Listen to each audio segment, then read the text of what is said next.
Welcome to news అడ్డా. నేను స్వాతి. ముందుగా ఈ రోజు ముఖ్యాంశాలు. ఇస్రో బాహుబలి రాకెట్ ప్రయోగం సక్సెస్. ఏఏఓయు కార్యనిర్వాహక సభ్యుడిగా ప్రొఫెసర్ గంట చక్రపాణి. శివాజీ వ్యాఖ్యలు దండోరా టీం ప్రెస్ మీట్. 11 మంది ఐఏఎస్ అధికారులకు పదోన్నతి. ఇక వివరాల్లోకి వెళ్తే, ఇస్రో చేపట్టిన బాహుబలి రాకెట్ LBM-3 M6 ప్రయోగం విజయవంతమైంది. శ్రీహరికోటలోని సతీష్ ధవన్ స్పేస్ సెంటర్ షార్ నుంచి దూసుకెళ్లిన ఈ రాకెట్ అమెరికాకు చెందిన భారీ ఉపగ్రహం బ్లూ బర్డ్ బ్లాక్ 2ను కక్షలోకి ప్రవేశపెట్టింది. ఈ ప్రయోగాన్ని చూసేందుకు షార్ కేంద్రానికి వీక్షకులు పెద్ద ఎత్తున వచ్చారు.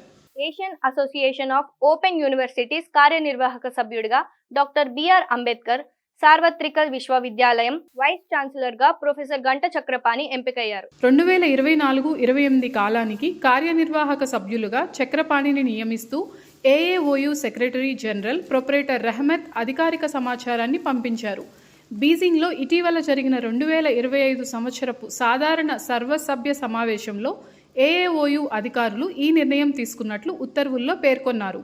శివాజీ, నవదీప్ నందు, రవికృష్ణ కీలక పాత్రలో నటించిన చిత్రం దండోరా. మురళీకాంత్ దర్శకుడు, రవీంద్ర బెనర్జీ ముప్పనేని నిర్మిస్తున్నారు. డిసెంబర్ 25న ఈ చిత్రం ప్రేక్షకుల ముందుకొస్తోంది. ఈ సందర్భంగా చిత్ర బృందం ప్రెస్ మీట్ ఏర్పాటు చేసింది.